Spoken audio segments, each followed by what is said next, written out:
সম্মানিত দর্শক, আজ আমরা জানব পেঁয়াজ চাষের A to Z। তো এই পেঁয়াজ কি প্রক্রিয়ায় আপনারা চাষ করে থাকেন এর শুরু থেকে যদি একটু বলার চেষ্টা করতেন। মূলত এই দানা উৎপাদন থেকে শুরু করে মানে এই পেঁয়াজের দানা বা এই পেঁয়াজের চারা, এই পেঁয়াজের চারাটাকে আপনারা হচ্ছে দানা বলে অভিহিত করে থাকেন। তো এই দানাটা মানে অঙ্কুরিত করা থেকে শুরু করে যদি ফসল ঘরে তোলা পর্যন্ত একটু বলার চেষ্টা করতেন। এ দানা তো ধরেন ভিজাইছি, তারপরে দানা ফেলেছি, সার ফাঁস পানি, এই বহুত খরচ। মানে জমিটা ভালো মতো আগে উর্বর করে নেন, হ্যাঁ, ওই জমি যেখানে যেতে বীজতলাটা আগে ভালো মতো বীজতলাটা নির্মাণ করে নেন আর কি। 3-4টে চাষ দিয়ে তৈরি করে নিয়ে তারপরে হলো এই দানা ফেলতে হবে, তারপর পানি দিতে হবে, সার দিতে হবে। তো এবারকের খরচ প্রচুর, কারণ দানা মার খেয়ে গেছে চাষি, প্রচুর দানা মার। আবার এই যে লাগাচ্ছে এখন আল্লাহ পাক কি করবে সেই ভালো জানে। অর্থাৎ তিনি এখনো আশঙ্কার মধ্যে রয়েছেন যেন এই প্রাকৃতিক পরিবেশ কখন যে উল্টে যায়, কখন যে পরিবেশটা অনুকূল থেকে প্রতিকূল থেকে অনুকূল থেকে যে প্রতিকূলে চলে যায় তা কিন্তু বলা যাচ্ছে না। তো বিসমিল্লাহির রহমানির রহিম। আমরা এই পেঁয়াজ চাষ করি হলো কাতি মাসেতে বীজ ফেলি, বীজ ফেলার পরে আপনি 50 দিন পরে আবার লাগানোর পর আমার 1 বিঘেতে খরচ হয় হলো 20-25 হাজার টাকা। কিন্তু আমার যে টাকাটা খরচ হয়, আমার টোটাল বসে পরিদের টাকা দিতি, সারের টাকা দিতি, শেষ টাকা দিতি, সম্পূর্ণ খরচ হয় পড়ে যায় 1 বিঘেতে 25 হাজার টাকা।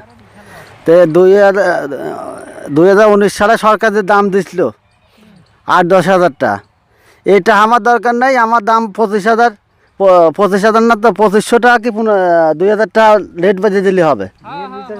এই রেট বেঁধে দিলে পরেই আমার এই খরচটা পোষা যাবে। তারপরে এই পিস আমাদের উঠোন পড়বে হলো ফাল্গুন মাসে, এই বন্ধু কোপা নিয়ে সেচ দেওয়া, আবার সার দেওয়া, কীটনাশক দেওয়া, বহুত খরচ আমার। তো সরকার যদি আমার লেটটা বেঁধে দিত 2500 2000 টাকা, তাহলে আমরা এইসব যে খরচটা হয় জনপুরের দিয়ে, তাহলে আমার খরচটা উঠে যেত। আসসালামু আলাইকুম। দর্শক, সকল পেঁয়াজ চাষি কৃষক ভাইদের কিন্তু একটাই আকুল আবেদন, একটাই কিন্তু আক্ষেপ যেন পেঁয়াজের দামটা একটু তারা ন্যায্য মূল্য পায়, যেন তারা পুনরায় যেন ক্ষতিগ্রস্ত আর না হয়। তারা কিন্তু যথেষ্ট পরিমাণে আর্থিকভাবে ভেঙে পড়েছে।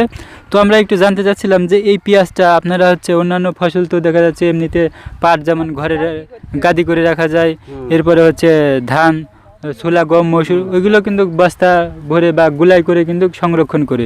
তো এই পেঁয়াজটা আপনারা কিভাবে সংরক্ষণ করে থাকেন এই ব্যাপারে যদি একটু বলতেন। পেঁয়াজটা আমাদের হলো ঘরে চাং পাতা থাকে, চাতাল, সেই চাতালে আমরা রাখি 5-6 মাস থাকে। আস্তে দিন আমাদের প্রয়োজন, দাম যখন বিক্রি করার দরকার, দাম যখন কম হয় বেশি নি, আমরা অনেক সময় বিপদে পড়েও বেশি। তো পরে আমরা হলো কাতি মাস, শ্রাবণ মাসে যে আমাদের আবার ধান লাগানো লাগে, তো সেই সময় আমাদের বিক্রি করা লাগে। তো সেই সময় যদি আমরা যা দাম পাই তা আমাদের পোষা যায়। আমার সরকারের কাছে এটাই অনুরোধ, আমাদের রেটটা বাজে দিক, 2500 টাকা করে রেট বাজে দিক, তাহলে আমাদের কৃষকের লস যাবে না।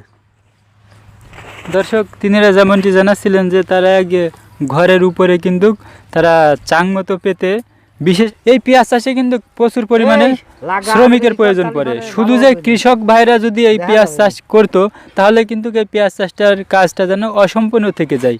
স্কুল পড়ুয়া এবং কলেজ পড়ুয়া ছাত্রদের ছাড়া কিন্তু এই পেঁয়াজ লাগানোর কাজটা অসম্পূর্ণ থেকে যায়। এই বছরের শেষ প্রান্তে এসে তারা কিন্তু সমাপনী পরীক্ষা শেষ করে এই অবসর টাইমটা তারা স্কুলের সময়টা যখন স্কুল বন্ধ থাকে বা ছুটিতে থাকে তখন কিন্তু তারা এই সময়টা অপচয় না করে তারা বাবা মায়ের আর্থিক সংকট কিছুটা হলেও ঘুচানোর চেষ্টা করে।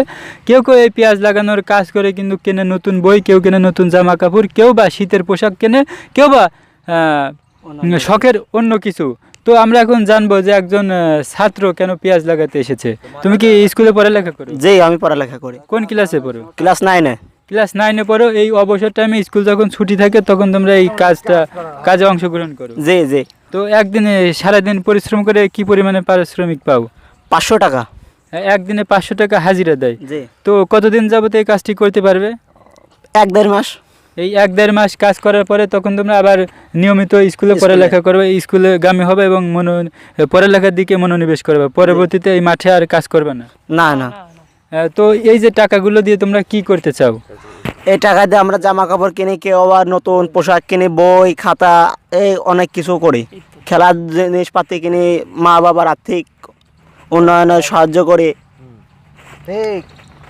দর্শক, তিনি যেমনটি বলতেছিলেন যে এই টাকা দিয়ে কিন্তু তারা অপচয় করে না, তারা কিন্তু বাজে কাজে ব্যবহার করে না, তারা কিন্তু ন্যায়সঙ্গত কাজেই কিন্তু এই টাকাটা ব্যবহার করে থাকে বা ব্যয় করে থাকে।